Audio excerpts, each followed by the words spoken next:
Gotta do better before you hit your bed. I stay away from the streets and the trouble to get in.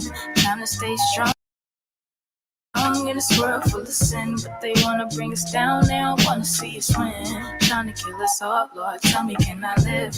Can a nigga live? Tell me, can I live? Can a nigga live, Lord? Tell me, can I live? I know that hate is deeper than the color of our skin. Can I live? Can a nigga live? Lord, tell me, can I live? Can a nigga live? Tell me, can I live? I know that hate is deeper than the color of our skin. Yeah.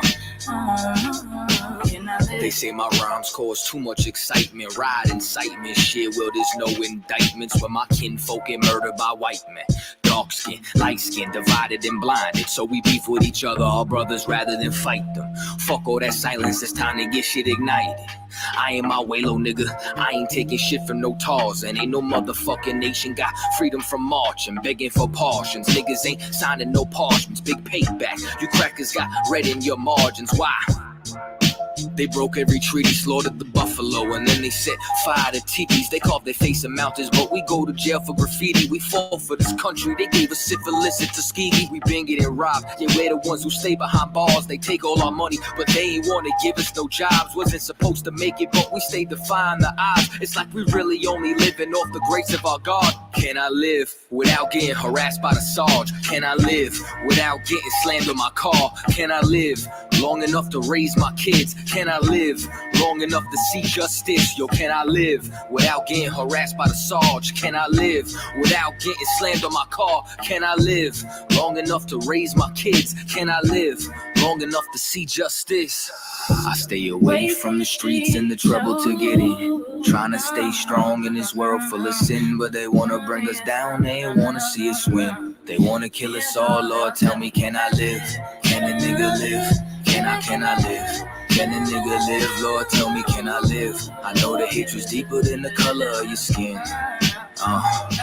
So can I live? Can a nigga live? Can I live? Can a nigga live? Lord, tell me, can I live? Know the hatred's deeper than the color of your skin. Can I live?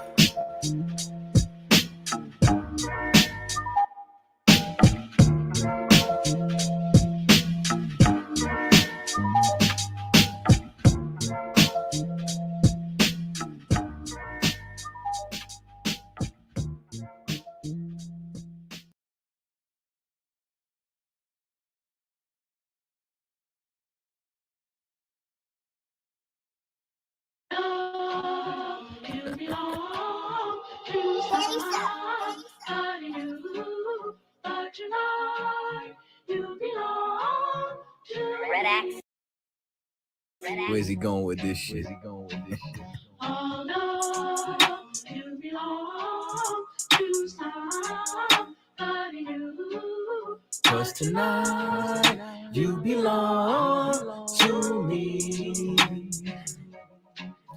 I'm from One West headquarters. Follow my captain's orders. Live in the land of pain and torture. No straw, but they want their mortar. Tell Trump, fuck borders. P.S. prepare for slaughter. Never take their sons and daughters.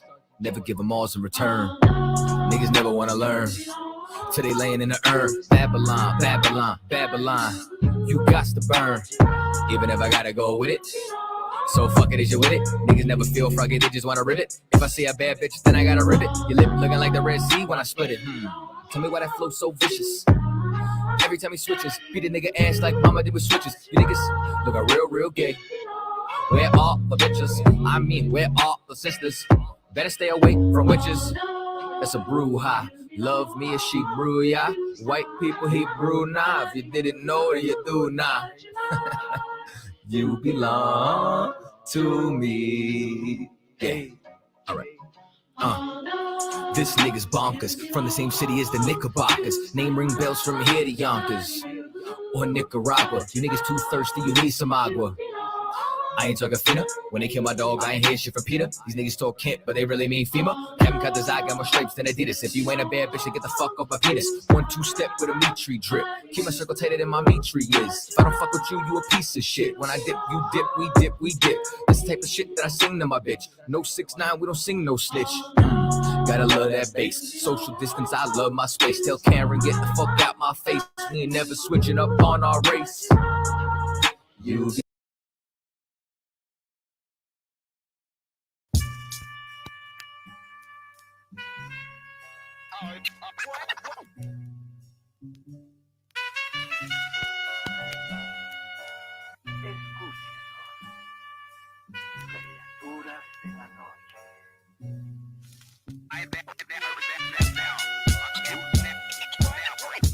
I ain't at the die to meet the devil.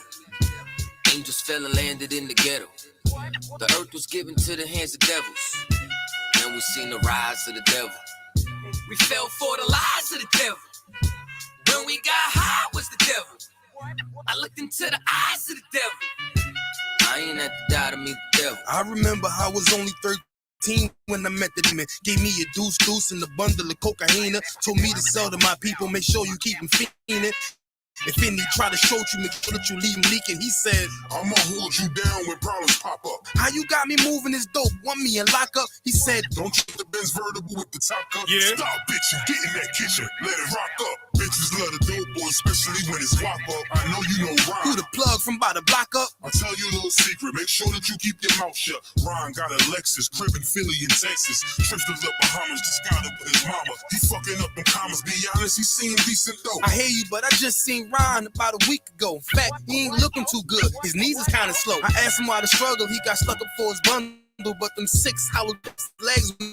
Bitch, he got a house, and mama is living good. Said the feds took it all. He right back in the hood. I see you try to play me. You gave us crack in the 80s. Made us abort our babies and making hoes out our ladies. I know you got me gravy, but Satan, you must be crazy. It's gonna take more than them cars when to amaze me. I seen niggas shoot for the stars, but being lazy. Never get their head at the clouds, so you don't faze me. I guarantee that you gon' regret it. Remember I said it. Nah, you could dead it. What you saying? I can't win? Nah, devil, nice try. So until we meet again, I ain't at the die to meet the devil.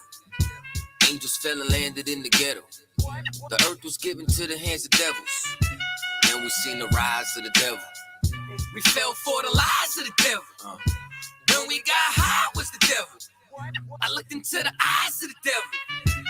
I ain't at the die to meet the devil. I ain't religious or superstitious, but we've been getting fucked and put to the side like a mistress. Police patrolling why? Because prison became a business. They murder one of ours and they start talking about forgiveness. We think that it's alright because we got public assistance. If this ain't hell, dog, what is this? Where was all lives mattered when they killed Osama? There was no peace talk like the Dalai Lama. Bush dropping bombs saying he gon' bring the drama. They got justice, man, they even caught the Boston bomber. But when we ride, they send the military in armor. When we fight oppression, then our people die a martyr. You reap what you sow, some people call it karma. When Christ return, y'all gon' get this harvest like a farmer. Don't tell me don't bring up the past no more. They still trying to settle the score with a side of Shakur. I changed my life and I'm just trying to live life right. But at night I look behind me and see flashing lights patting me down. You got nothing that's poking me right. I don't smoke or push pills, I gave up my vice. So Mr. Officer, why you wanna take my life? And your honor, why you gave our homeboy's life? I've been wondering why you shot our homeboy twice. Pussy with a gun screaming out that he got a knife. He came from Habibi's spot, it was chicken and rice. Shit's trife, I'm just giving visuals like Skype. Ask Trayvon, Mike Brown, Akai Gurley, Eric Garner, Sean Bell, Philando, Alden Sterling, Jaquan McDonald.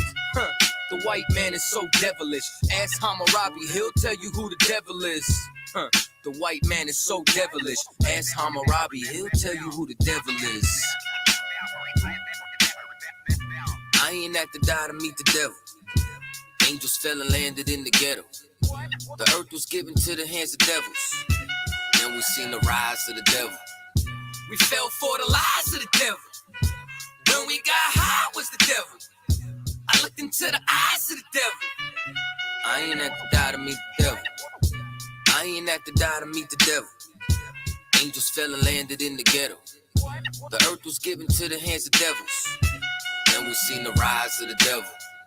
I pray for the demise of the devil. Lord knows I despise every devil.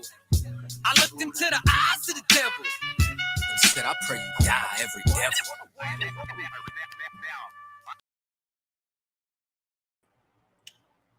Let's clap it up. Hey, Shalom, Israel. We up in here. It's the Wednesday night history and law class. I'm priest and officer of the Waga Bar. We're going to go over some stories in the Bible. We're going to go over, division. We'll talk about division. Is Christ divided? Talk about that, right? I'm sure everybody knows what happened last Saturday with the IUIC and our brothers. And you have a lot of Christians and people on the sideline saying, well, y'all supposed to be brothers. We supposed to come together. But is that actually scriptural? Because a lot of fake Israelites, a lot of people who think they're in the truth, but they are not in the truth, they think that because we all have the knowledge that we are God's chosen people, we're the Israelites of the Bible, that we're supposed to, hold hands and, everything is supposed to be peaches and cream. When in reality, no one was united in the scriptures. Even in Israel, brothers and sisters were not united under King David, under the judges. At no point in time were we united. And under Christ, we definitely were not united, right? It just showed that, there are divisions in the Bible. The Bible does speak about divisions. And in Christ, he came for that. He came to separate, and pit people against one another. And that spirit that we all should be together, that is a Christian spirit. That comes from Christianity. That we are the world. We should come together. Because we know that we are Israelites, and there should be no problems or no issues in between us. That is a Christian philosophy. Let's be clear on that. That is a Christian philosophy, and that is not in the scriptures, right? When the Bible talks about loving your brother and treating your brother and treating your brother how you would want to be treated, and long suffering, that is talking about brothers that are in that same body that Christ set up. And so from a brief perspective, I don't know if I want to go into this right now, but a brief history of the I.S.U.P.K. Everybody knows how the I.S.U.P.K. started by now. If you don't, there's plenty of videos on how the I.S.U.P.K. started and how it came to be. Well, before the I.S.U.P.K. started, there was no knowledge of who God's children were anymore. At least with God's children, with the Israelites, with blacks, Hispanics, and Native Indians, there was no knowledge that they were God's chosen people. They went by Afro-American, Mexican, Puerto Rican, Dominican, Cuban, Haitian, Jamaican. These are the names they went by. There was a time from 70 AD to the time when we're scattered in Europe and throughout Africa, we lost our heritage. And then we come here on slave ships. The Spanish conquistadors conquered the Aztecs, right? And then we start calling ourselves by these different names. We did not have the knowledge of who we are. Even today, black people don't have the knowledge of who they are. Even today, black people try to do ancestry.com and try to do DNA tests and still can't figure out who they are. In fact, a young man in the I.S.U.P.K. is more educated than the highest educated black woman or male in America. Because if you go ask them, what's your identity? They're going to tell you African American. Oh, I got a little bit of Creole in me. I got, I'm mixed with French, and I got some Native Indian in me. And they won't even know who the hell they are. They don't have the answer, but you do have the answer. And this knowledge, who we were, was absent from the earth. And the Lord allowed for that to happen. Give me Jeremiah 17:4.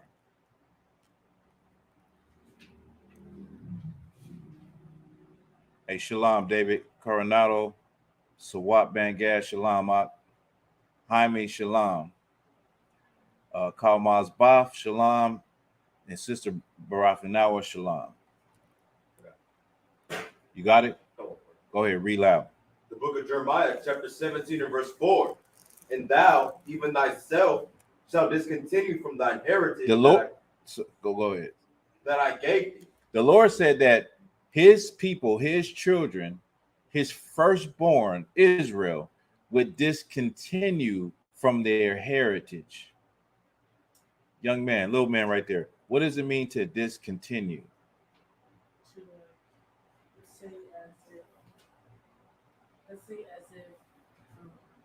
You're making food, right? You're making what? Let's say as if you're making a movie, right? If you're making a what? So you got to speak up. As if you're making a movie. If you're making a movie, okay. And then you say that you're going to make a part 2. And you say you're going to make a part 2, and then what? And then you don't end up doing it, right? That's a good answer. Get a young man a hand. So I'm a add to what you're saying. Let's say you're making a movie, and it's a series, meaning you have episodes, and then you say, you know what? We're at episode 5. I know everybody loves this episode. They love this show, but we're going to discontinue this show. We're going to stop it. Read it from the top. The book of Jeremiah, chapter 17 and verse 4. And thou, even thyself, shall discontinue from thine heritage that I gave thee. The Lord gave us a heritage, and he said we would discontinue from our heritage. Our heritage would stop. For the time that Hispanics, your Mexicans, the tribe of Issachar, the Gadites, the Reubenites, when they came over here to North and South America, North, South, Central America, right? They was over here living for thousands of years, and they discontinued from their heritage. They kept little pieces of it. The Gadites wore the fringes. You look into the archaeology, and I'll bring some of that out.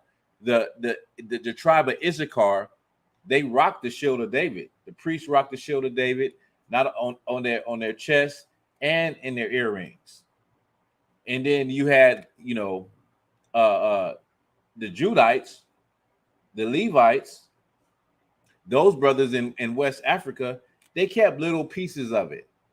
There's plenty of archaeology and firsthand accounts from people that came on slave ships that tell you what their life was like when they were young, and that it was similar to the functionings of the Israelites.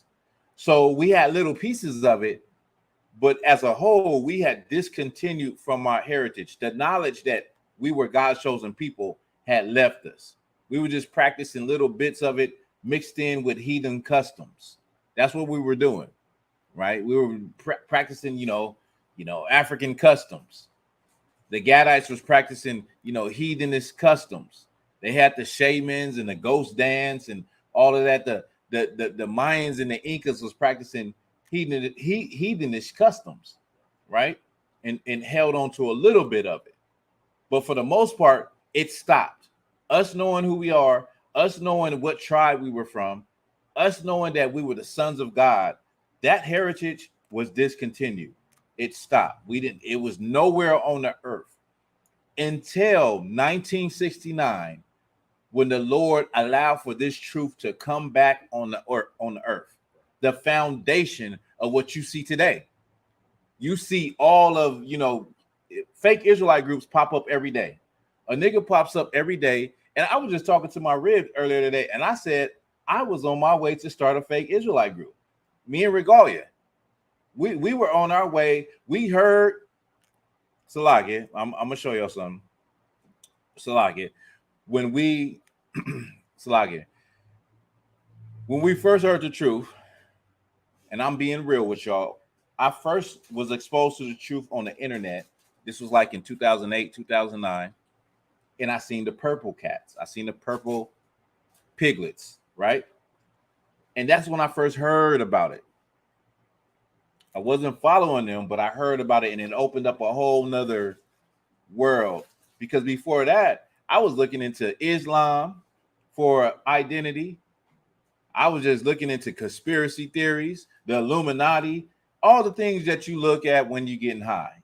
And you just, you just so deep. You so smart, and you know every damn thing, right? I come across I.S.U.P.K video and I'm like, good night. These brothers they totally different. Militant, strict.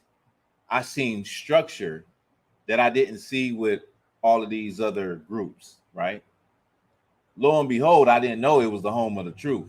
And that's why I was geared to more of that type of militancy and that structure. But before that, I remember me and Regard, we call ourselves going out and teaching. We put some damn, satin scarves on our head, wrapped our head, and thought we was gonna go out and do the work of the Lord. Well, it didn't end good that day. It ended horribly that day. I'm just gonna leave it at that. But the point is that when it comes to brothers in the I.S.U.P.K, a young man can go out and decide that he wants to start an Israelite group. No different than a black man can go and say, I want to start a Christian church. I want to start my Christian church, and I want to, do this in the name of the Lord. Watched a couple of videos and say, I'm gonna take this knowledge and I'm gonna do this thing in the name of Yahweh, in the name of Yahoo and Yeshiva and all of that, right? And you be way off. But there's so many fake Israelite groups today. They're born every day.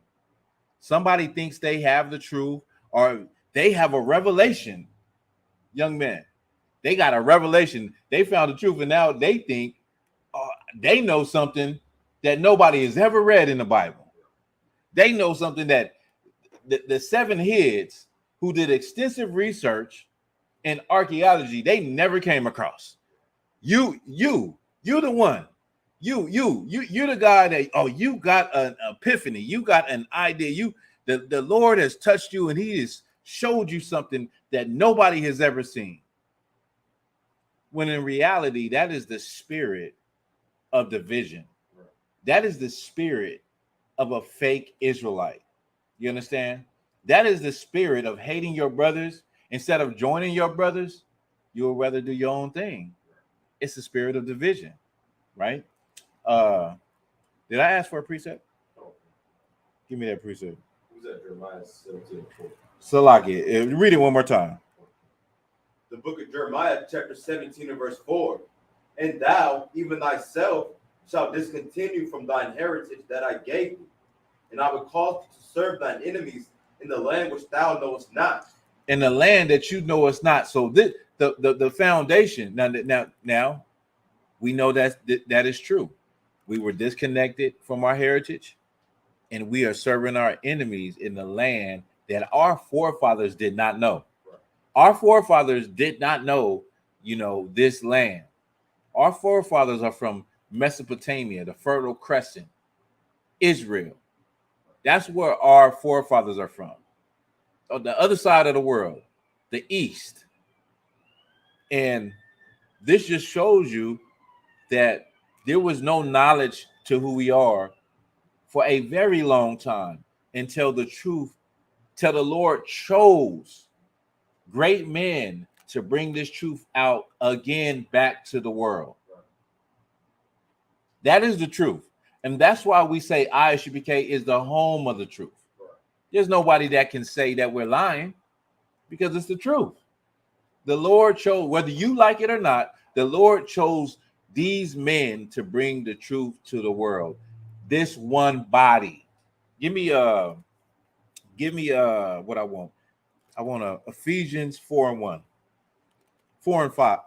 4 and 4, Salakia. Ephesians 4 and 4.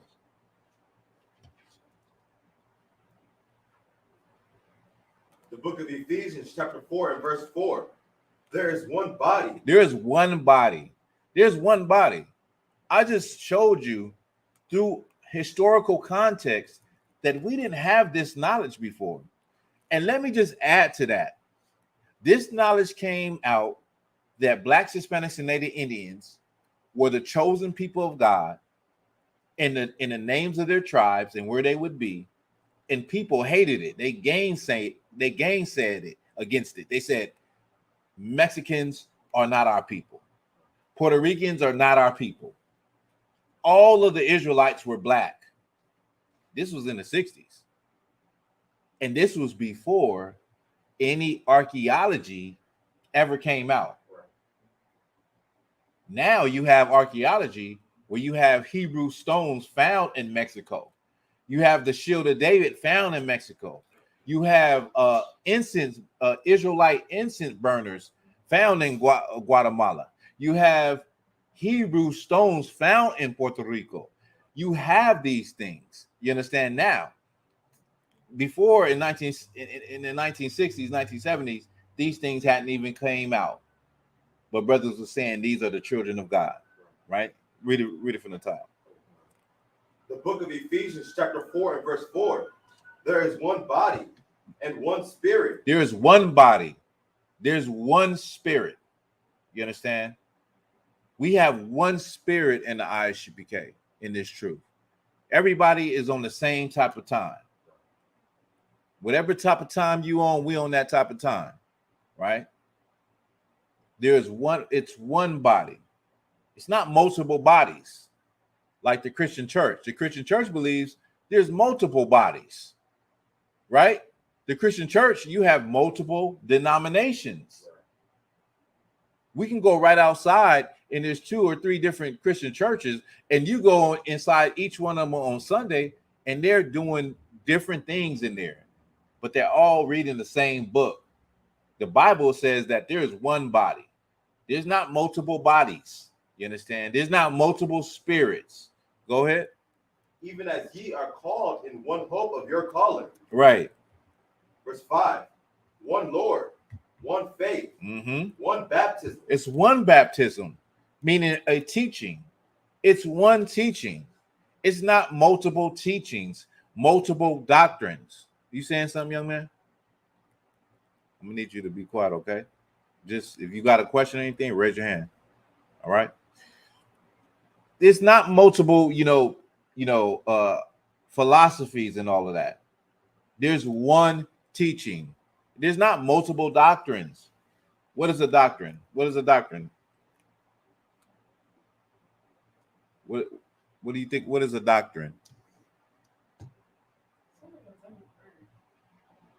What's a doctrine? Like learning, teaching stuff. It's a teaching. Pull the definition so we can get the correct. This will be an education for you too. You said it sounds like a bird. He said it sounds like a bird. But in the truth, there's one body. It's not multiple teachings. Baptism means teaching in this precept. A teaching is like a doctrine, right? Go ahead. The definition of doctrine out of the Merriam-Webster's dictionary: a principle or position or the body of principles in a branch of knowledge or system of belief. A statement of fundamental government policy, especially in international relations. A principle of law established through past decisions. A military principle or set strategies. Something that is taught. Something that is taught. And give me the first definition. So something that is taught, and give me the first one. A principle or position or the body of principles in a branch of knowledge or system of belief. And a branch of knowledge or system of belief. So it's a belief. It's a teaching. It's something that is taught. That's a doctrine. So one of the things that are taught that fake Israelites teach is that, you can have different nations come into the truth if they follow the law, statute, and commandments. There are Israelite groups that believe that all nations can be saved if they bow down and start following law, statute, and commandments. There are Israelite groups that believe there have been Israelite groups that said that you could a grown man can be with a 13-year-old girl. There's Israelite groups that say that a man is only supposed to be with one woman. There's many doctrines that have come out of brothers leaving the I.S.U.P.K. and starting their own groups. And so you have all of these doctrines, but the Bible says there is one baptism. There's only one doctrine. There's only one teaching. There's not multiple like the Christian church. So what you see is a carbon copy in Israel when people come into the knowledge, you have a lot of brothers that want to just start their own thing. And that is a carbon copy of what has happened in Christianity. In the Black Christian church, you have tons of Black pastors that, come out of one church and go start their own church. And they just cluster and cluster like gremlins when they get wet. Right? You can drop that. Give me Matthew 7:13. That's right, homie. It's a philosophy. You got it? Okay. Go ahead. The book of Matthew, chapter 7 and verse 13. Enter ye in at the straight gate. The Bible says to enter ye at the straight gate. Go ahead. For wide is the gate, and broad is the way that leadeth to destruction. So wide is the gate, and broad is the way that leadeth to destruction. It's it's very popular to do the thing that everybody wants to do. It's very, easy to go into the wide gate or find, the wide entrance, right? Think about it. If you were blind, it'd be very easy to walk through the wide gate, the wide entrance, right? I hope I'm giving a good analogy, but just imagine if you were blind and you're searching for your way, and there's a narrow path over here to the right, and then there's this wide path to the left, and on each side of these there's walls, and you're blind and you're trying to search and find your way. So it would be very easy to find a wide path. You searching, you'll run into that really easy. Be very hard to find that straight and narrow path. Now read it from the top again. The book of Matthew, chapter 7 and verse 13. Enter ye in at the straight gate. Mm-hmm. For wide is the gate, and broad is the way that leadeth to destruction. So wide is the gate, and broad is the way. Broad meaning it's wide. From the width, not the length, but the width. And this road leads to destruction. And so you have a lot of brothers and sisters that follow a way which is very appealing. Like the things that a lot of these Israelite groups say is very appealing because it's similar to Christianity. It's just that you got some truth sprinkled in there. The fact that they know we're Israelites. They pull a couple precepts that came out of One West, that came out of Harlem, New York, and you got the thing that appeals to everybody. And then they think they have the truth. Until a sister get killed named Joy Morgan. Until a brother in there is secretly meeting with transsexuals. Until a sister is ostracized because a brother was sleeping with her and he put her away because he already had a wife. Then they started calling her Blue Waffle. I mean, it goes on and on and on. You understand? But wide is the way. Wide is the way to destruction. Keep reading. That leadeth to destruction, Mm-hmm. and many there be which go in thereat. Many of them go there we're at.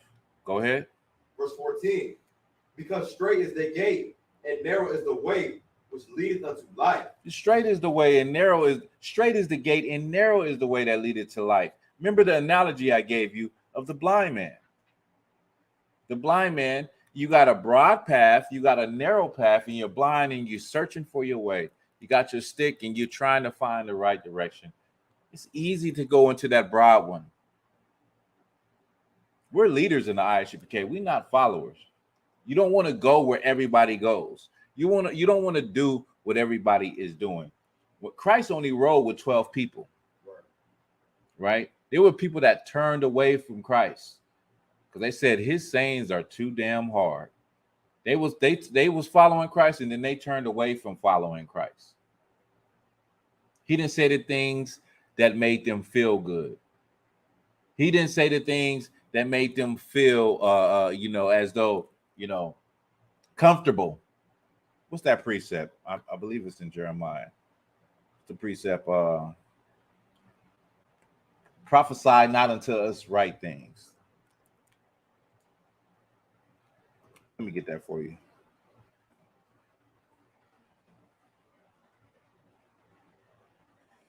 Let me see.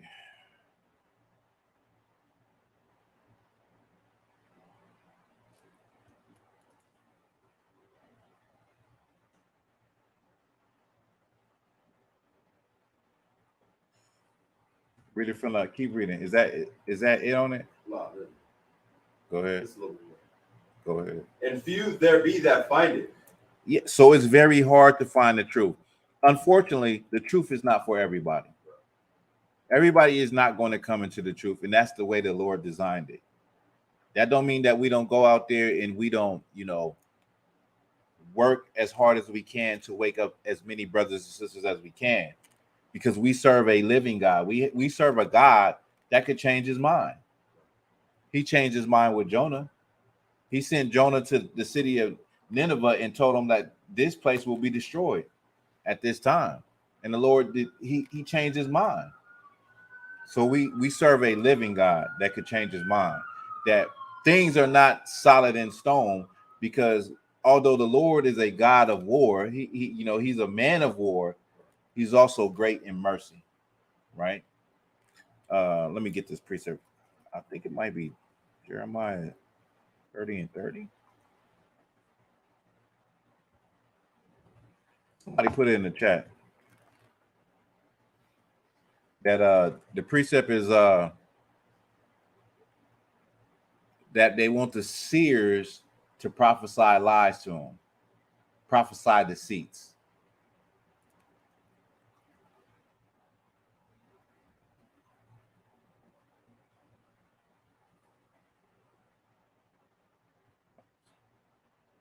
I'll get it.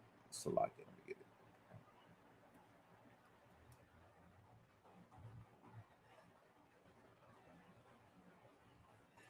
That's what we want as Black, Hispanic, and Canadian is it's Isaiah 30. Isaiah 30 and 10.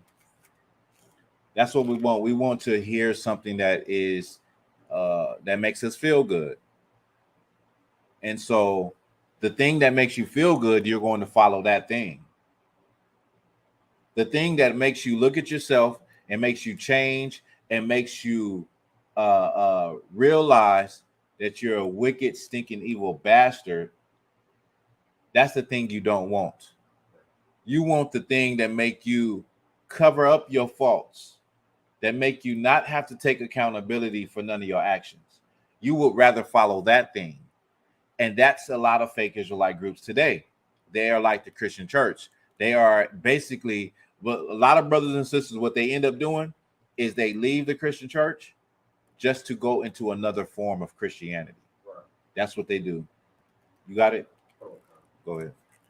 The book of Isaiah, chapter 30, verse 10, which say to the seers, see not, and to the prophets, prophesy not unto us right things. Which says to the seers, what is the seers?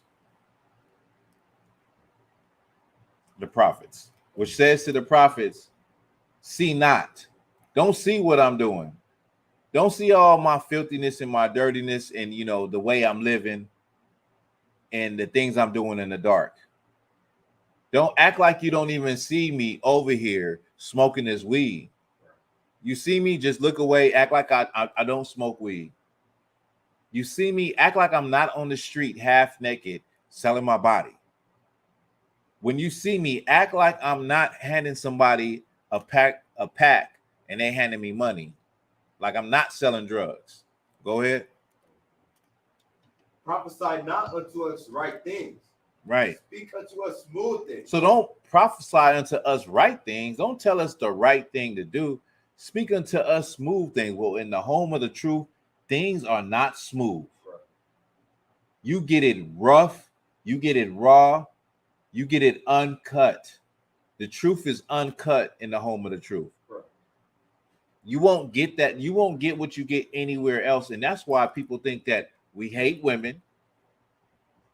They think that we beat our wives, that we all came out of prison, we ex-convicts, and well, that'll be in you. If you were, you're in good company, because every prophet in the Bible was either in jail, in prison, or on the run, including Christ, who had a warrant out for his arrest.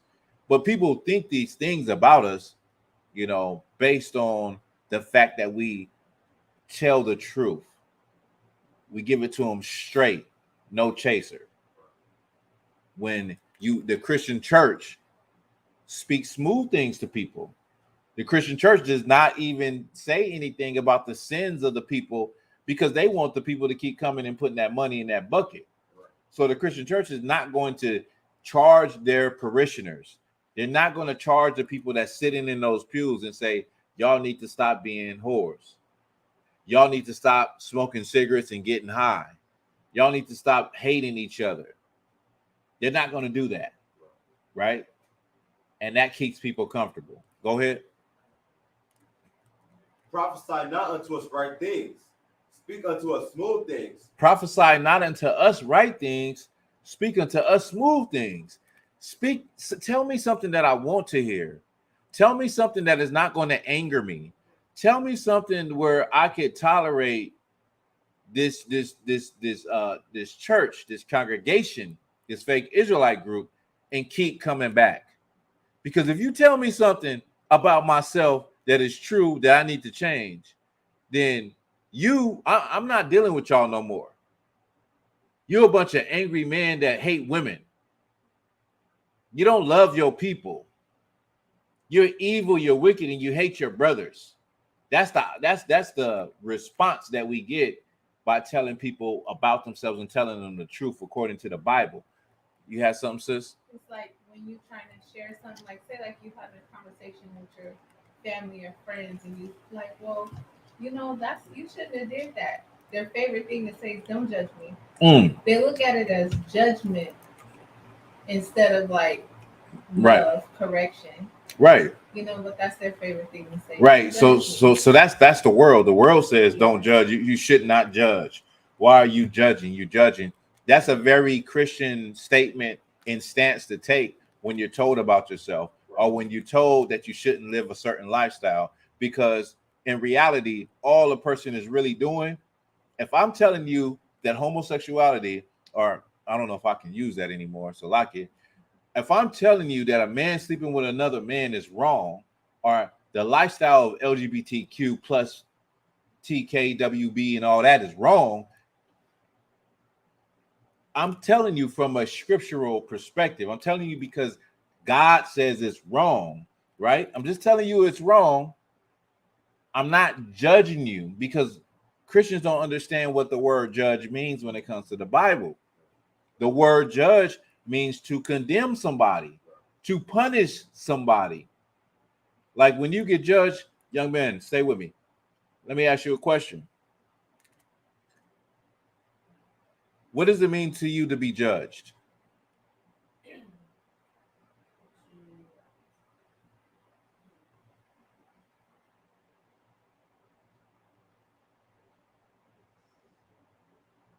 Let's say as if I wore a shirt one day, Uh-huh. a shirt the other day. Uh-huh. And then somebody comes up to me and says, "You've been wearing that shirt since yesterday. Why haven't you changed?" And I would not say it. Okay.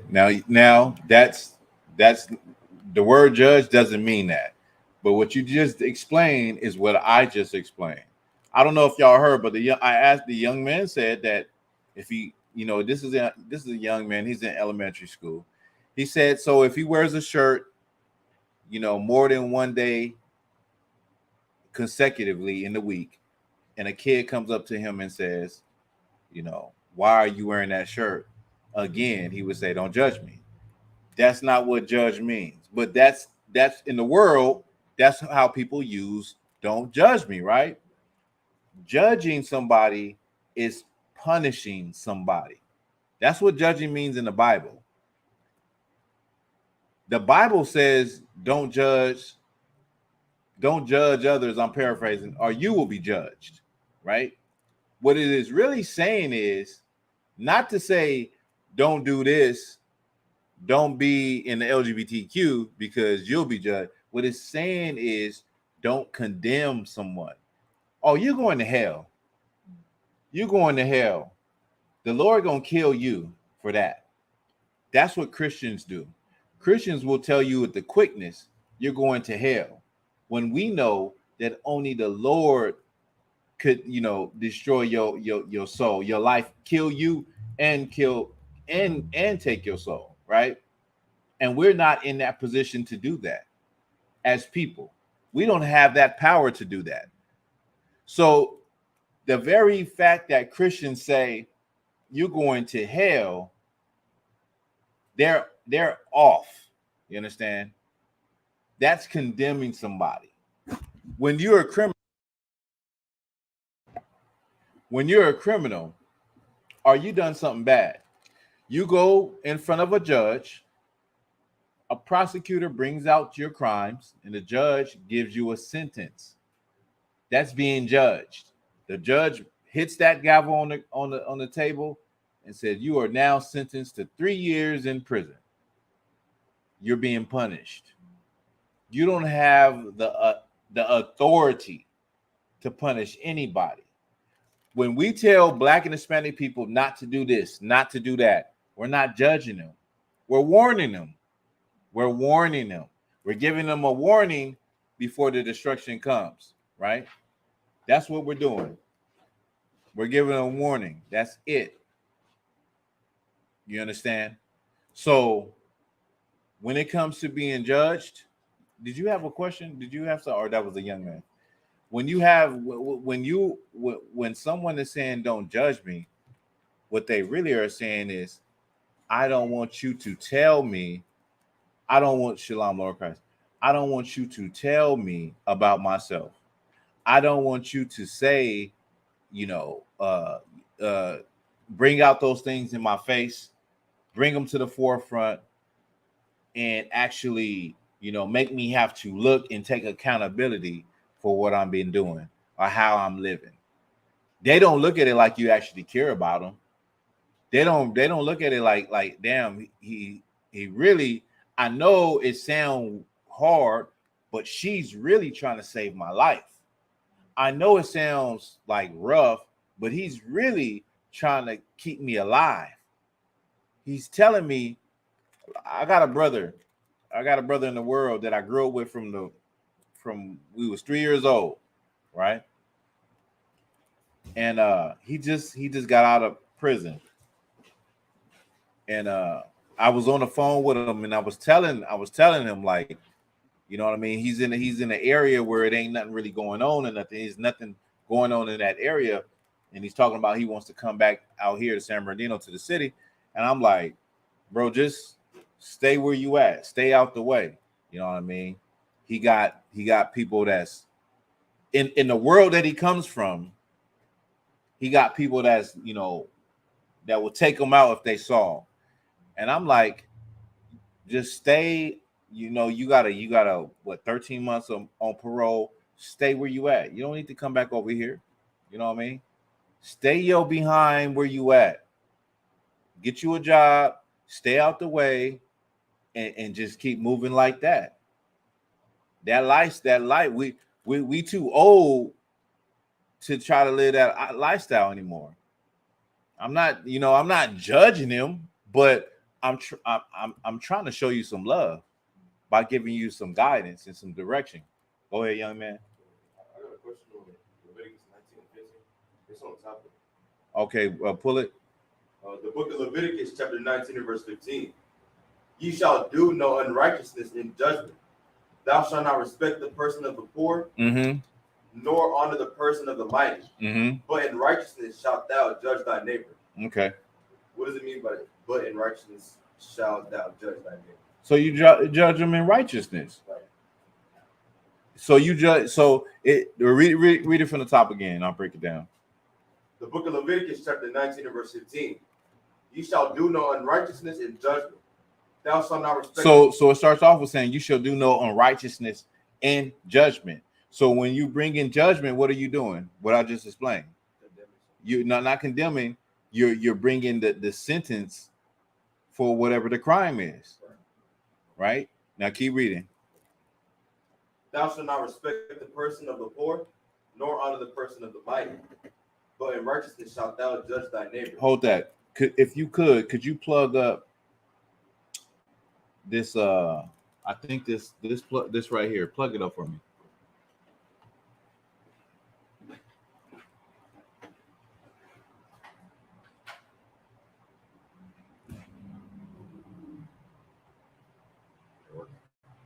We good. Now read it from the top again. Salaki on that. The book of Leviticus, chapter 19 and verse 15. You shall do no unrighteousness in judgment. Mm-hmm. Thou shalt not respect the person of the poor, nor honor the person of the mighty. So this goes back to respecter of persons, meaning it says thou shalt not respect the person of the poor, or what? Or honor?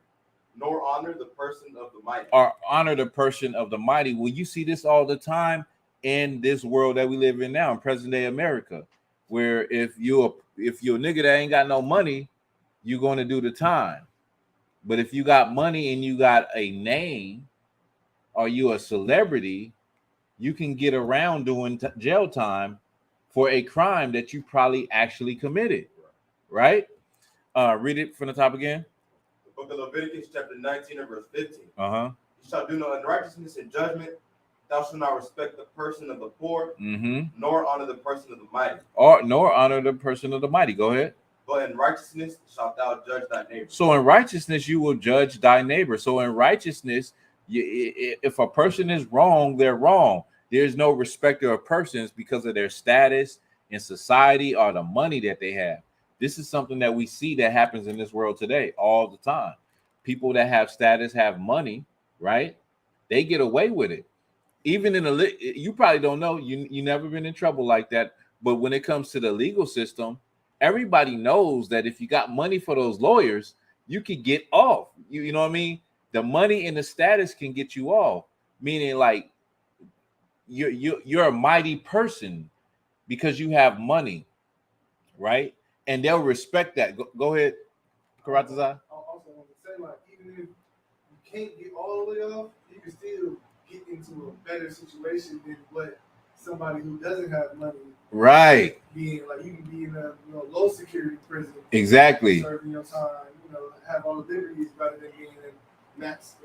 Yeah, super max and all that. Yeah, right. Yeah. So you got the money, you can find yourself in a place. You maybe even Karatazai, you end up in one of them damn homes where you kick back with a full laid out house, couch, and all that, flash screen, telephone. You can do FaceTime and all that because of the connections that you got, who you might know, and the money you got. You know what I mean? So it's just saying, like, when it comes to us as our people, because this is not, I'm giving an example for Esau's world, but this is for us. It's like you got to do it in righteousness. Like, if a brother did a crime, he did that damn crime, and he got to pay the penalty for that crime. No matter what his status is, or how much power, or who he knows. Go ahead. It's like if a man above you does wrong to you, like, it's no problem. Like, it's just like saying, like, go to him, like, and tell him how you're wrong. Definitely. That's why I love the I.S.U.P.K, because every brother is equal when it comes to Christ and the brotherhood that we're supposed to extend to everybody. You know what I mean? So to one another. So when it comes to that, it's like if a man over you wronged you, because y'all know we have a rank system in here, but if a man in here wronged you, you are well within your rights and within the law to go to that brother and pull him to the side and bring out your complaint against him and see if that brother hears you or not. If not, you can bring another brother. Y'all can have a counsel. You know what I mean? Nobody is above reproach in the I.S.U.P.K. You know what I mean? So I hope did I answer your question? Oh, Most High in Christ.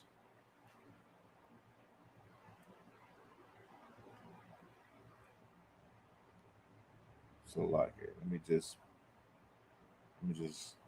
block Vlad. It was Vlad the Impeller or something like that. Vlad the Cabalber said, "Hey, can I join Hollywood Israelites?" I just blocked them. You got those. You be having them sometimes. You just gotta block them. You know what I'm saying?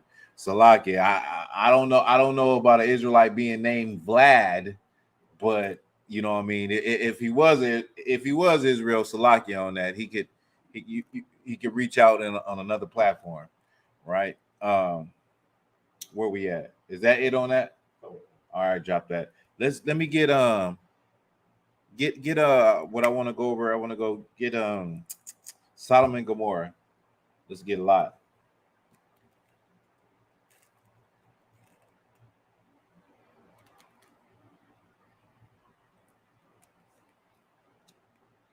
That's what brothers got to do. Like I know, like me, I'm a little more savvy when it comes to this thing. But when you have your classes and all of that, I'm talking about all of Israel. Like when you have these trolls in here, you gotta like monitor the chat and just get them up out of there real fast. You know what I'm saying? So they don't be causing any confusion in the chat. You know what I mean? I hate to see that when I be looking at other brothers' videos and I don't got control. I just be wishing like I could just delete them. You know what I mean? And I'm like, damn. You got that? Yeah. The book of Genesis, chapter 19 and verse 1. And there came two angels to Sodom at even, and Lot sat in the gate of Sodom. And Lot, seeing them, rose up to meet them. And so I don't know if that's where I want to start, but I think we can start right there. Wait. Go up some more. Go to the next chapter. 18? Yeah.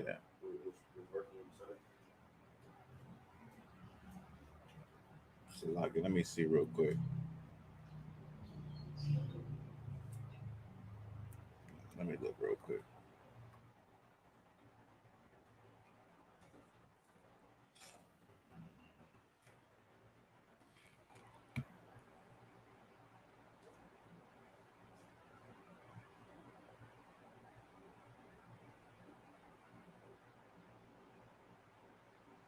So you want to start where Abraham asked the Lord to spare Lot, which right there, when you started that was the angels that had already went to the city. Yeah. When the Lord determined that he was going to destroy Sodom and Gomorrah. It might be 18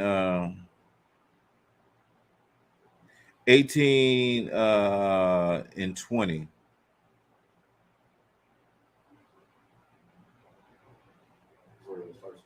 Yeah. The book of Genesis, chapter 18 and verse 20. And the Lord said, because the cry of Sodom and Gomorrah is great, and because their sin is very grievous, I will go down now and see whether they have done altogether according to the cry of it, which is come unto me, and if not, I will know. Right. So the Lord said the cry and the sin is very grievous of Sodom and Gomorrah. Right. So this was this was 5 cities that was wicked as hell, man. And everybody knows Sodom and Gomorrah as the place. When you think of Sodom and Gomorrah, you think about LGBTQ. I'm not gonna say the other word, but you think of, men on men, right? And it was very grievous for the things that they were doing in this city, for that cry to come up to the Most High, for he decided to go see what this was all about, right? And let me ask you, how does the Lord go and see about something? He sends angels. That's right. The Lord sends angels. The Lord ain't coming down here on his own to come see about what's going on earth. He sends his angels, just like a general will send his, lieutenants and soldiers and all of those people within the military to go and then come back and report to the Lord what they have seen and what's going on. What verse we on? Verse 22. Go ahead. Verse 22. And the men turned their faces from thence and went towards Sodom. But Abraham stood yet before the Lord. Verse 23. And Abraham drew near and said, wilt thou also destroy the righteous with the wicked? So Abraham had a question. The Lord was going to destroy Sodom, these 5 cities. He's going to destroy the wicked, but Abraham said, "Were you going to destroy the righteous along with the wicked?" Right? Go ahead. Verse 23. Verse 24. Peradventure there be 50 righteous within the city. Wilt thou also destroy and not spare the place for the 50 righteous that are therein? So he said, well, if it's just 50 righteous people, would you spare that city just for 50 righteous people? Go ahead. Verse 25. That be far from thee to do after this manner, to slay the righteous with the wicked, and that the righteous shall be as the wicked. Right. So he said, like, Lord, I know you ain't gonna be like that. I know you ain't gonna do that. Like, you gonna slay the righteous with the wicked, as though the righteous are just like the wicked. That ain't cool. That ain't right, Lord. You gonna do them like that? Go ahead. And that the righteous should be as the wicked, that be far from thee. Shall not the judge of all the earth do right? So you the God of heaven and earth. Wouldn't you do right? Wouldn't you do right by these people who are righteous? Wouldn't you spare their life? Go ahead. Verse 26. And the Lord said, if I find in Sodom 50 righteous within the city, then I will spare all the place for their sake. So the Lord said, I will spare their lives. If it's 50 righteous niggas in Sodom and Gomorrah, I will spare their lives. Go ahead. Verse 27. And Abraham answered and said, behold, now I have taken upon me to speak unto the Lord, which am but dust and ashes. Verse 28. Abraham was very, very humble. He said, I'm taking upon me. I want to speak to the Lord.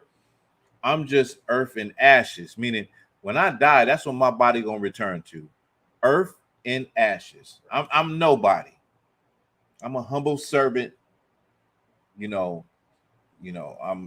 Salakia, sir. If I could.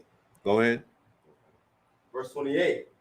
Peradventure there shall lack 5 of the 50 righteous. Wilt thou destroy all the city of lack of 5? And he said, if I find there 40 and 5, I will not destroy it. So he said, look, minus 5 from that 50. If you find 45 righteous people, would you not destroy it for them? And the Lord said, I won't destroy it. Go ahead.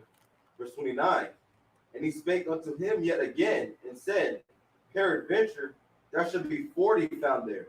And he said, I will not do it. I will not do it for the 40's sake. So he said, what about the 40? What if it's only 40 righteous people? Stay with me, young man. What if it's only 40 righteous people? The Lord said, I will not destroy it for those 40. If it's 40 righteous people in that city called Sin City, Las Vegas, I will not destroy it.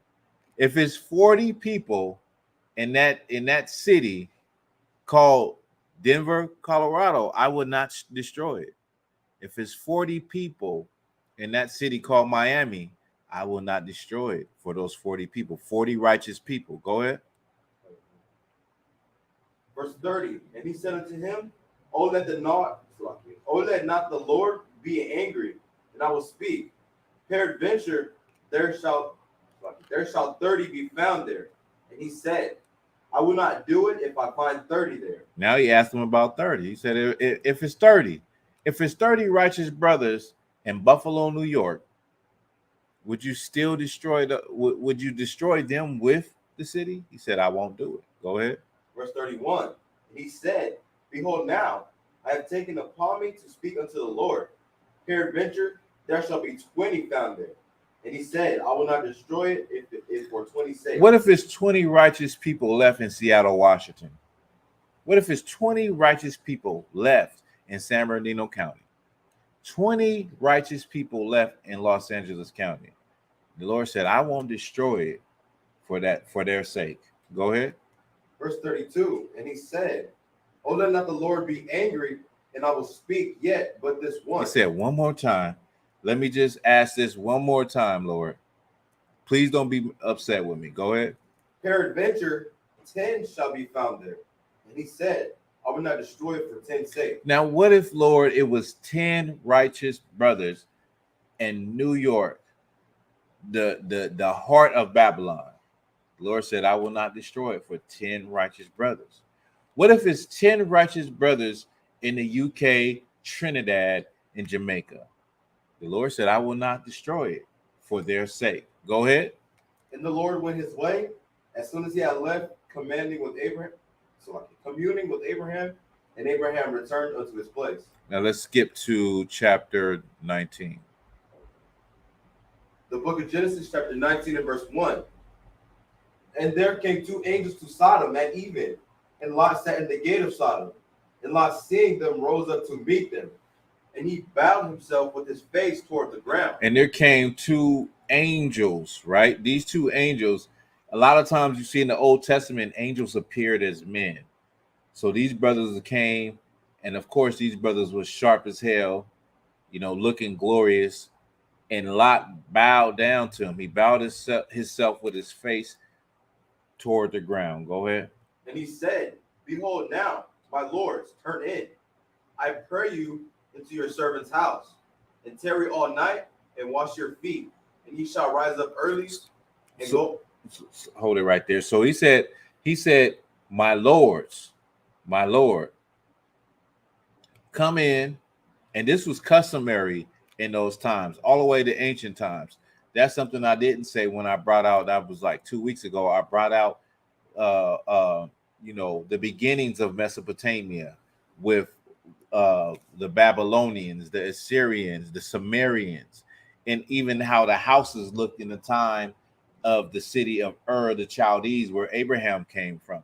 Well, the house was built to where you would come into an entrance, and like an open entrance where they had a pool where you will welcome visitors in to wash their feet, to wash the dust off their feet, right? This is what a Lot is offering, the hospitality he's offering to these angels. He's saying, come in, tarry, meaning to stay. Tarry means to stay, stay tonight. Wash your feet, get refreshed. He's showing hospitality. And he's saying, you can rise up early. Go ahead. And go on your ways. And they said, Nay, but we will abide in the street all night. The angel said, no, we're gonna hang out in the streets all night. Right? So these angels, they turned down Lot's hospitality to come in and, refresh themselves, wash their feet, just chill and rest until they could go back on their journey the next day. Go ahead. Verse 3. And he pressed upon them greatly, and they turned in unto him. So Lot, he pressed upon them greatly, meaning he really wanted them to, rest, to get, some refreshment. So he basically persuaded them to come in his house. Go ahead. And they turned in unto him and entered into his house. And he made them a feast, and did bake unleavened bread, and they did eat. So this was very customary in ancient times for strangers from brothers that sojourn or came from a long place, a long journey, for you to greet them, to give them hospitality, to take care of them for the night, bring them to your home. And Lot made them a big feast. He took care of these brothers, these angels, what he thought were brothers, but they were really angels. He made unleavened bread, and they got their eat on. Go ahead. Verse 4. But before they lay down, the men of the city, even the men of Sodom, compassed the house round, both old and young, all the people from every quarter. So you have to remember, these angels, they wanted to, at first, they was going to abide in the streets all night. They were going to be out in the city. So being in the city, like how you come into a city, or you come into a better analogy would be something that everybody here done been through, which is you start school at a new school, or you start school in a new year, and you have all these new people you've never seen before. You got people that's new. The girls is looking at the new guys, the guys are looking at the new girls and wondering where they're from, what school they came from. Similar, you go into a new town, you move into a new city. You're the new kid on the block. You're the new person on the block. Well, these two angels came into this city, and the people, the occupants, the delivered men's, right? The men's, they was looking at these two brothers. They'd never seen them before, right? Go ahead. Verse 5. Mm-hmm. And they called unto Lot and said unto him, where are the men which came into thee this night? Bring them out unto us, that they may. Salakia, before we get to that, these men, before they could go to sleep, when they went in Lot's house, ate a big feast, these men surrounded Lot's house. Old men and young men from every quarter, meaning from the east, from the west, from the south, from the north. Go ahead, Karatazar. People don't really realize. They think that, people that live this alternative lifestyle, they think they're just nice, calm, and cool, calm, collected people. Right. And they're really aggressive and angry. You see them at the protests. You see, if you ever been like in Las Vegas or a big populated area where they're at. Right. It's loud. It gets reckless. They fighting. It goes down. Definitely. You can definitely imagine how they acted in their own city, like Sodom and Gomorrah. Definitely. Now, what the brother brought out is so damn heavy, and he's like, if you can imagine, like when they're in big cities, when it comes to the LGBTQ and they're at protests and everything, they're very aggressive, and you probably got it mixed up. You don't really understand. This is how they really are, and you can just see it by looking at the protests, how volatile they are and how aggressive they are, and just imagine them having LGBTQ city. Like, just imagine a city that is just geared all to them. They already have churches. They already have bars. They already have, safe spaces for them. Just imagine a city that is LGBTQ and the things that go on there, and how you are treated, how you are looked at, and you just accidentally go up into a city like that, being a heterosexual man or woman, just accidentally, you're just going to stop at a bar to get some refreshments and keep pushing, and then all of these men see you, these old men, these young men. I mean, they done already had each other. They want some new meat. So like it. So like it. They want. You get my point. They like, who is that? Who you you see that brother right there?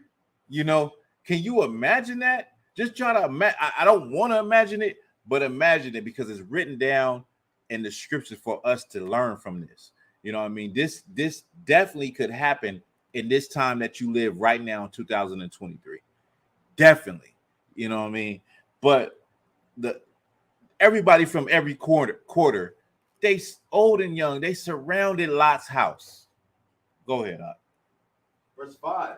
And they called unto Lot and said unto him, where are the men which came into thee this night? Good night. They said, where are the men that came into your house this night? Where they at? Go ahead. Bring them out unto us, that we may know them. They said, bring them out to us, that we may know them. What does that mean? What does that mean, young man? Go ahead. So they're going to have intercourse. They wanted to have intercourse with these men. They wanted to, abuse themselves with these men. The Lord is against that. Give me the precept in the law. If a man lay with another man, lay with a man as he lays with a woman. What is that? Leviticus 23:17.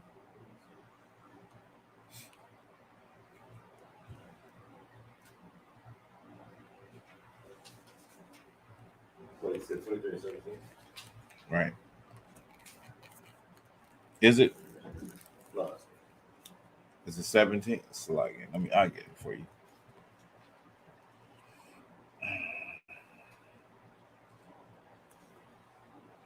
It's 17 and 23. 17 and 23. It's like it. Always do that. Leviticus 17:23. Go ahead and read it. It's not. It's what? No, it's not that. 1 second.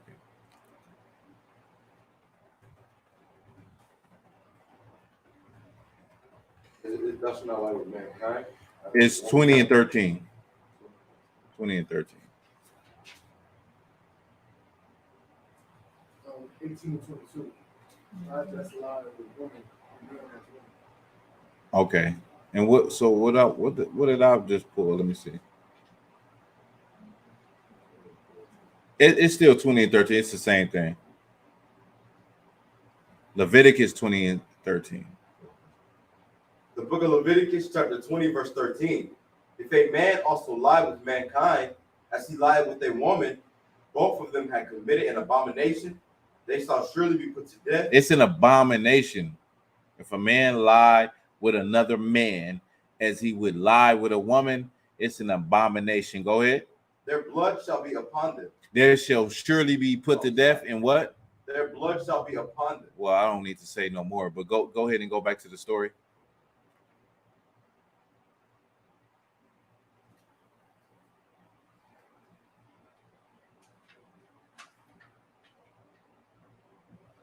The book of Genesis, chapter 19 and verse 6. Mm-hmm. And Lot went out at the door unto them and shut the door after them. Verse 7. And said, I pray you, brethren, do not so wickedly. So Lot was telling these men, don't do this wickedness, man. You tripping. I'm begging you. I pray you do not do this wickedness. Go ahead. Verse 8. Behold now, I have 2 daughters which have not known man. Let me, I pray you, bring them out unto you, and do ye to them as is good in your eyes. Only unto these men do nothing, for therefore came they under the shadow of my roof. So because of how horrible this act would have been, Lot was willing to give up his daughters to these men so that they wouldn't do this to these men who he had brought under his roof, under his hospitality, under his persuasion, right? To bring them up under his roof, take care of them. And for something like that to happen to him, he would rather for them to just be with a woman. We give his daughters to these men for them to, enjoy themselves with, rather than to take these men and do this wickedness with them, right? Go ahead. Verse 9. And they said, stand back. And they said again, this one fellow came into sojourn, and he will needs to be a judge. Now will we deal worse with thee than with them? And they so they said, we're gonna deal worse with you, because like they talking about these brothers that came in, they need to be judged, right? And not judged in the way you think I was talking about judge earlier. You know what I mean? They said, now we're gonna deal with you worse than we're gonna deal with them. And they go ahead. They pressed sore upon the man, even Lot, and came near to break the door. So they pressed against that brother and came near to break the door. Why? Like he's standing outside the door protecting them from going in his house, right? Keep reading. But the men put forth their hand and pulled Lot into the house to them and shut to the door. So the angels pulled Lot in and shut the door, right? Go ahead. Verse 11. And they smote the men that were at the door of the house with blindness. So they hit the men with blindness. Go ahead. Both small and great, so that they were wearied, so that they wearied themselves to find the door. Right. So they struck them with blindness. So they didn't know where they was at. So like it. Could you fill me up again? You got a question? Go ahead. That's not a question. You don't have to ask me to do that. Future reference. Go ahead. Verse 13. Mm-hmm. For we will destroy this place. Also like verse 12. Right. And the men said unto Lot, hast thou here any besides son-in-law and thy sons and thy daughters, and whatsoever thou hast in this city, bring them out of this place. So the angels told Lot to say, you got anybody else here? Get all your family and bring them out at once in this place. Go ahead. For we will destroy this place, because the cry of them is waxing great before the face of the Lord. So the angel said, this place is about to be destroyed. The cry of this place is waxing up to the Lord. The cry, like this place is horrible. It's disgusting. It's filthy. It's an abominable place, and it's going to be destroyed. So get your family together, get all your things together, because it's coming down. That's the same thing that's going to happen to America. America is in the same they're going down the same road as Sodom and Gomorrah, right? This place is considered Sodom and Egypt. Let me get that precept real quick. America is going down the same road. They have the nerve to compare the struggles of LGBTQ to the struggles of civil rights, right? They have so much power. So much power. LGBTQ. They have more power than any black organization has ever had.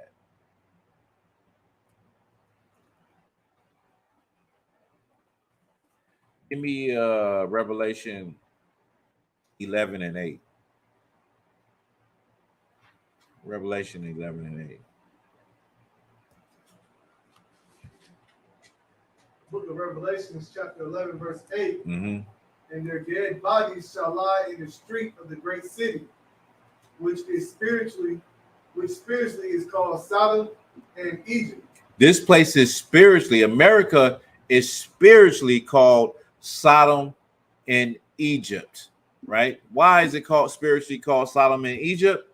For the exact thing you see happening now with LGBTQ, and also for the bondage and the slavery that America has committed against God's chosen people.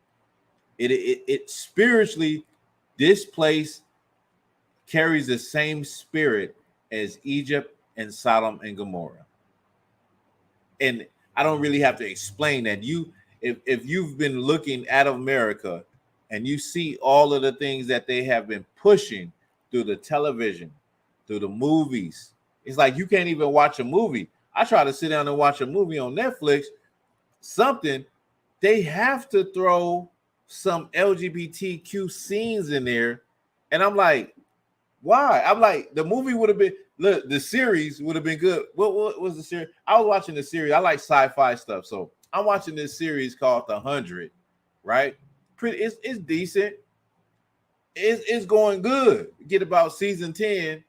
They throw in a full-blown LGBTQ relationship. And I'm like, it was good without that. You didn't even have to do that. So you can tell they're pushing it.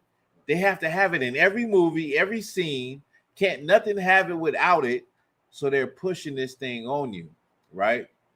And it goes back to the spirit. And I forgot to say that, like what the brother, Karata was saying something heavy about how they push it. Like, let's just say when it comes to, I've talked to women, and they say that those studs, they're aggressive.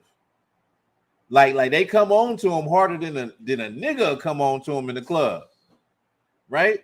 And the way that the LGBTQ is, it's like they're forcing you to accept it. The same way these men force themselves on these angels. They pressed on Lot, right? They want to force them, like Lot is telling them no, and they like, nah, like that dude, them new dudes, they need to be judged. And you know what? We ain't even tripping. We gonna judge you harder than them. Like, and they pressed hard on Lot. But the point is that they push it on you. You have to accept it, right? If you don't accept it, then now you're homophobic. You don't accept it because you don't accept it. You're afraid. I ain't afraid of a goddamn thing.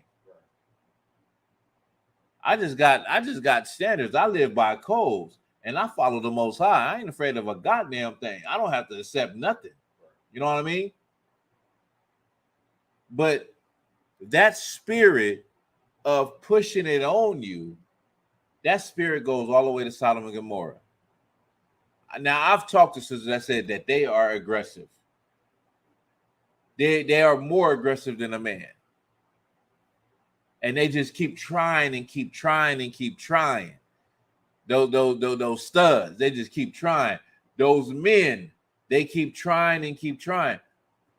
They're aggressive, just like they were aggressive in Sodom and Gomorrah. That same spirit of aggressiveness. Like, I see what I want it, and I'm gonna get it. That's a homosexual spirit. You're a brother, and you trying to get with another man's woman. That's that same spirit. That same spirit. It's all kind of women. Why are you trying to get with a woman that has a man that's telling you she has a man, and you just keep trying and keep trying? What do your man got to do with me, shorty? Like, what? Like, what's good? Like, man, I know you got to do, but like that whole spirit of you just keep trying and trying, and you trying to get something that you see that you're lusting for and that you want. You lusting and you want, and you're going to get it. That spirit goes back to Sodom and Gomorrah. That's the spirit you got on you as a man.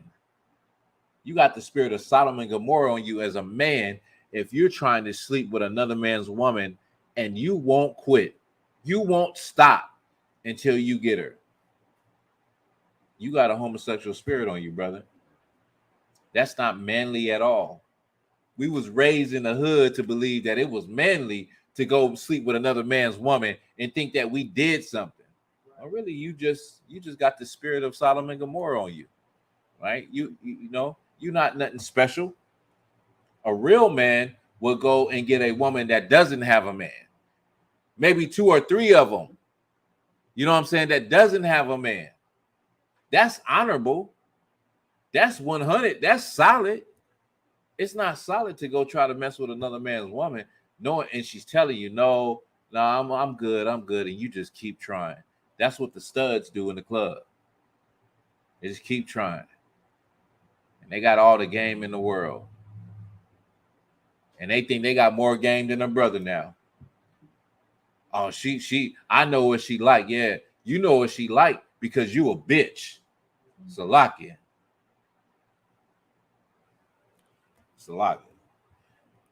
But yeah, go ahead. The book of Genesis, chapter 19 and verse 14. And Lot went out and spake unto his sons-in-law, which married his daughters, and said, Up, get you out of this place, for the Lord will destroy this city. So Lot went and got his family and said, get up. Don't try to grab nothing. Leave that PlayStation right there.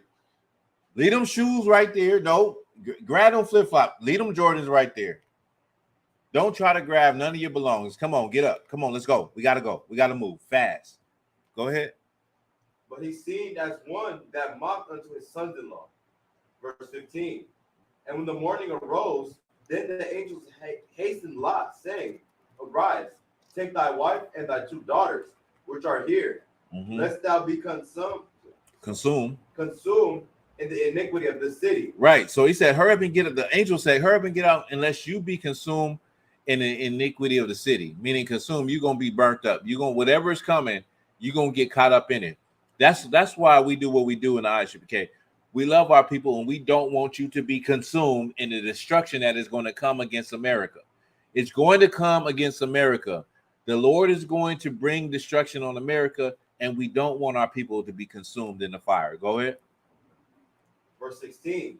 And while he lingered, the men laid hold upon his hand, and upon the hand of his wife, and upon the hand of his 2 daughters. The Lord being merciful unto him, they brought him forth and set him without the city. So while he was taking his sweet time, taking too damn long, the angels grabbed onto his family and got them up out of there. Go ahead. Verse 17. And it came to pass, when they had brought them forth abroad, that he said, Escape for thy life, look not behind thee, neither stay thou in all the plain. Escape to the mountain, lest thou be consumed. So he said, don't look behind you. Don't, escape to the mountain and get out of the plain, because I believe they were in the plain of Shinar, right? But he said, get up into the mountains and don't look behind you, lest you be consumed. Go ahead. Verse 18. And Lot said unto them, Oh, not so, my Lord. Behold, now thy servant hath found grace in thy sight, and thou hast magnified thy mercy, which thou hast showed unto me in saving my life. And I cannot escape to the mountain, lest some evil take me and I die. Verse 20. Behold, now this city is near to flee unto, and it is a little one. Oh, let me escape thither. Is it not a little one? And my soul shall live. Verse 21. And he said unto him, See, I have accepted thee concerning this thing also, that I will not overthrow the city, for which thou hast spoken. Verse 22. Haste thee, escape thither, for I cannot do anything till thou become thither. Right. Therefore, the name of this city was called Zor. The sun was risen upon the earth when Lot entered into Zor. Then the Lord rained upon Sodom and upon Gomorrah brimstone and fire from the Lord out of heaven. And he overthrew those cities and all the plain, and all the inhabitants of the city, and that which were upon the ground. But his wife looked back from behind, and she became a pillar of salt. So his wife became a pillar. Now, so the Lord, he rained down fire and brimstone. Now, when it comes to Sodom and Gomorrah and those 5 cities, that site, that area has been found, and through archaeology, they have found bitumen, which is like asphalt, right? And you know, all kind of charred things.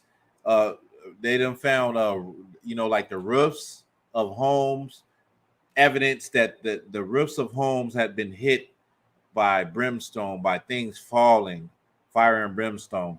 So Sodom and Gomorrah was 5 cities. It is an actual real place that they have pinpointed in the land of Sodom and Gomorrah. 5 cities, right? I believe in the Apocrypha, it actually explains. It names all 5 cities. If not, it could be somewhere in Genesis where it talks about the 5 kings that Abraham went out to battle against, who kidnapped Lot, right? Where you at? What verse you on? Verse 25. Go ahead. Verse 27. And Abraham got up early in the morning to the place where he stood before the Lord, and he looked towards Sodom and Gomorrah, and toward all the land of the plain, and beheld, and lo, the smoke of the country went up as the smoke of a furnace. So when Abraham, when Abraham looked at the plain from the mountains, he looked at the plain, and it was just a big fiery furnace of smoke going up. That will be what will happen to America. In Revelations, it tells you, I'm paraphrasing, that the merchants of the earth will look and they will wail and cry when they see the smoke rising up from America, from the fire that is going to be on America when it's destroyed. And they will be upset. They will be wailing because now their livelihood will be gone. There will be no more commerce, no more import, export, no more money, and their livelihood will be in shambles. Go ahead. Verse 29. And it came to pass, when God destroyed the cities of the plain, that God remembered Abraham and sent Lot out of the midst of the overthrow, when he overthrew the cities in which Lot dwelt. Verse 30. And Lot went up out of Zor and dwelt in the mountain, and his 2 daughters with him, for he feared to dwell in Zor. And he dwelt in a cave, he and his 2 daughters. So from keep reading. I'm gonna break down what I believe it was what Josephus said. Go ahead. Verse 31. And the firstborn said unto the younger, Our father is old, and there is no man in the earth to come in unto us after the manner of all the earth. Verse 32. Come, let us make our father drink wine, and we will lie with him. So his daughters, thinking that, now what Josephus says is that during this, because they were in the mountains and looking back down at the plain, their world, they thought everything was gone. No more people. Their whole world was destroyed. So his daughters, the firstborn, saying like, let's drink wine and lay with our father so that our lineage can keep going. Because in their mind, their whole world was destroyed. Right? This is from the words of Josephus. Go ahead.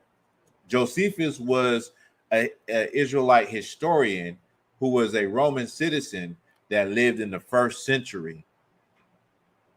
That would be approximately about 100 something years after the death of Christ. Go ahead. Verse 32. Come, let us make our father drink wine, and we will lie with him, that we may preserve the seed, that we may preserve seed of our father. So they wanted to preserve the seed of their father. It was very important in ancient times to preserve the seed of the father.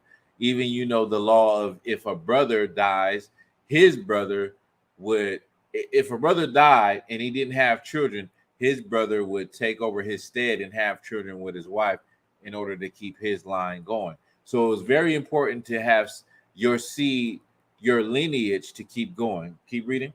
Verse 33. And they made their father drink wine that night. And the firstborn went in and lay with her father. And he perceived not when she lay down, nor when she arose. So they got their father really drunk, and then they laid down with their father. And that's basically, you know what it is. Go ahead. Verse 34. And it came to pass on the morrow that the firstborn said unto the younger, behold, I skip down to 37. So both the daughters, 36, skip to 36. Both the daughters lay with their father, one at a time, and they both got pregnant. Go ahead. Verse 36. Thus were both the daughters of Lot with child by their father. And the firstborn bare a son, and called his name Moab. The same is the father of the Moabites unto this day. Verse 38. And the younger also bare a son, and called his name Ben-Ami. The same is the father of the children of Ammon unto this day. So those children became nations. They became the Moabites and the Ammonites, right? That's how the so-called Chinese, the Moabites, and Japanese, the Ammonites, are here today. Now, they don't look how they looked in ancient times, and I'm gonna pull up a picture of how they looked in ancient times, but that is how these nations were conceived. They are Mongoloid nations, right? Mongoloid, if you look it up from a scientific perspective, is Mongoloidism is kind of like Down syndrome, right? Flat face, like a smash face. Yeah. So, but what I want to get to is I'm going to show a picture before we close out of the terracotta army, right? In the terracotta army, archaeologists found these are Moabites through the it was a emperor. What's his name? Let me the Qin Shi Hang emperor. So what y'all got to realize is when people did sculptures in ancient times, these were real people, and it was a realistic impression of what of certain people. So they found a terracotta army, meaning this army was like hundreds of soldiers with horses and everything, right? And so these are the faces of what ancient Moabites, meaning the Moabites that King David fought. These are the faces of what they look like. So I'm going to pull them up. Just give me a second. Pull up some faces. They literally dug, and it's 100. It's a whole army of likenesses of, Moabites. Let's see if I can get some good pictures.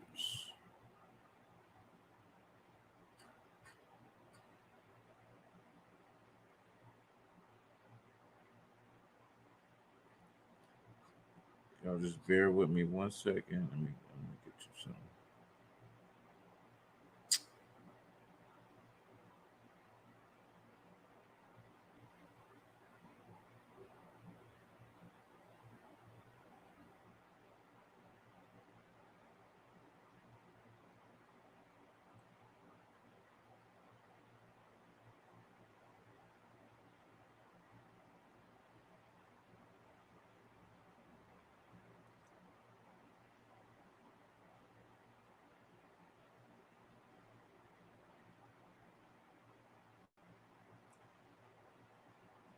So this is what the Moabites. Let's see. This is what the Moabites would have looked like. The Moabites. This is what the original Moabites look like. Now you can see clearly.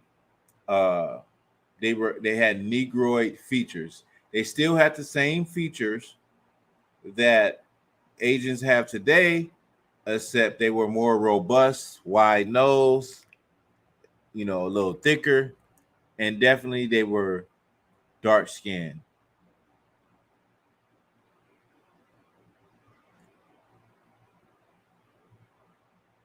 So go ahead, Karaza.